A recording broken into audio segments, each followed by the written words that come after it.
इस online class में आप लोग का स्वागत है। आज हम लोग देखेंगे मैथ के 10 महत्वपूर्ण प्रश्न एक्सप्लेनेशन के साथ। सबसे पहला क्वेश्चन है, यदि p और q दो अभाज्य संख्या है तो उनका मौसो क्या होगा। तो सबसे पहले हमको जानना होगा कि अभाज्य संख्या किसको कहते हैं। तो आप लोग जानते होंगे वह संख्या जिसका सिर्फ दो गुणनखंड हो वह अभाज्य संख्या कहलाती है। जैसे 2, 3, 7, 11, 13, 17, 19। आप लोग याद रखिएगा, ये भी एग्जाम में पूछता है, निम्नलिखित में कौन अभाज्य संख्या है।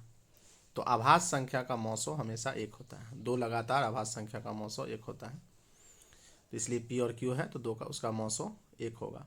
दो सम संख्या का मौसो भी एक दो होता है। दो सम संख्या का मौसो दो होता है, याद रखेंगे। दो विषम संख्या, दो लगातार विषम संख्या का मौसो एक होता है, इसको भी याद रखेंगे। यहाँ हम और थोड़ा सा बता दें अभाज्य संख्या के बारे में। सबसे छोटी अभाज्य संख्या 2 है और बड़ी अनंत इन्फिनिटी होगा। एक न तो अभाज्य संख्या है न अभाज्य संख्या। हम लोग अब दूसरा क्वेश्चन देखेंगे। दूसरा क्वेश्चन है, दो संख्याओं के गुणनफल 8670 है तो उसका मौसो 17 है तो लॉसो ज्ञात करना होगा। तो हम जानते हैं, इस फार्मूला को भी आप लोग पूरा याद रखिए कि दो संख्याओं का यहाँ गुणनखंड लिखा गया। दो संख्याओं का गुणनफल है, गुणनखंड के स्थान पे गुणनफल होगा।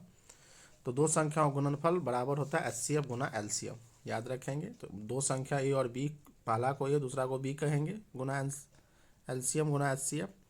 तो आपको दो संख्या का गुणनफल 8670 दिया है तो 8670 यहाँ रख देंगे।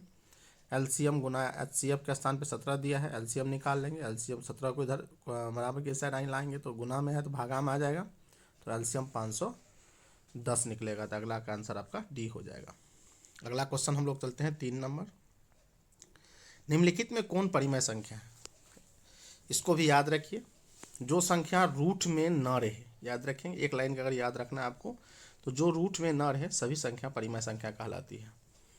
लेकिन अब यहाँ रूट 1 है तो 1 का वर्गमूल 1 हो जाता है, 4 का 2 हो जाता है, इसलिए ये परिमेय संख्या। जो संख्या रूट में न रहा परिमेय संख्या कहलाती है, जो संख्या रूट में रहे और परिमेय संख्या कहलाती है। पाई एक अपरिमेय संख्या है, ये भी याद रखना है। पाई एक अपरिमेय संख्या है, जबकि 22/7 एक परिमेय संख्या है। तो आप इसका आंसर हो जाएगा √2 कैंसिल हो गया, 2 बच गया, इसलिए इसका बी हो जाएगा।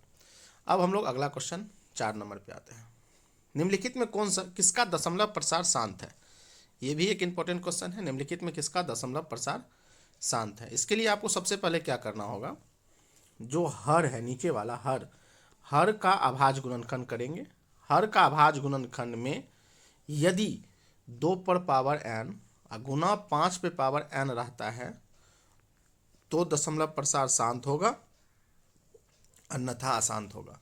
तो इसमें आप लोग कर लेंगे, ये सी गलत है, इसका हमको बी लग रहा है आंसर होगा। एक बार आप लोग करके देख लेंगे, जिस पे पावर 2 पावर n और 5 पावर n। इसके अलावा अगर कोई बीच में संख्या आ जाता है 3, 4, 3, 5 तो वो 3, 6, 5 नहीं 3, 7 तो वो अशांत हो जाएगा।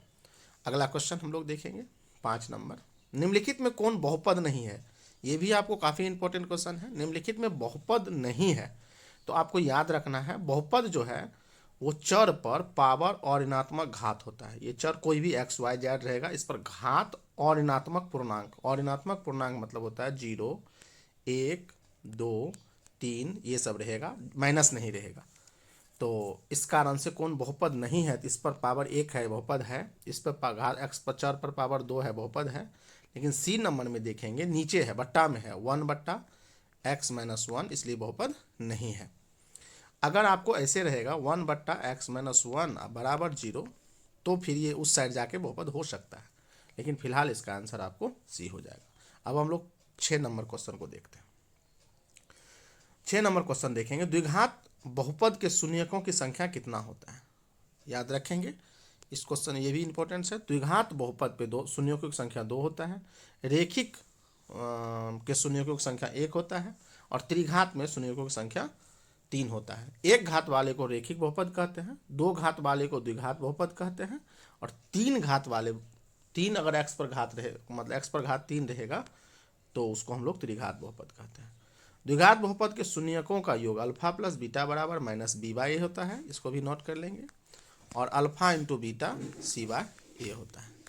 अब हम लोग अगला क्वेश्चन नंबर 7 में देंगे। 7 को देखेंगे, निम्नलिखित में से किस द्विघात बहुपद के शून्यकों को -3 और -2 है। ये भी इंपॉर्टेंट क्वेश्चन है, इसको याद रखेंगे। जब भी आपको शून्यकों का योग दिया रहेगा और शून्यकों का गुणनफल दिया रहेगा तो उसको आप लोग द्विघात बहुपद का फॉर्मूला होता है x square minus alpha plus beta into x plus alpha into beta. इस पे इसको याद रखेंगे और इस पे बैठा देंगे। एक्स स्क्वायर माइनस का माइनस अल्फा प्लस बीटा का मान योग मतलब अल्फा प्लस बीटा होता है तो -3 दिया हुआ है, इसलिए ब्रैकेट में -3 ले लिया। एक्स का x plus alpha into beta का मान 2 देल है, 2 रख दिए। अब एक्स स्क्वायर का x square minus minus plus और +2, तो x square plus 3x plus 2 इसका आंसर हो गया। अब हम लोग अगला क्वेश्चन 8 नंबर को देखते हैं।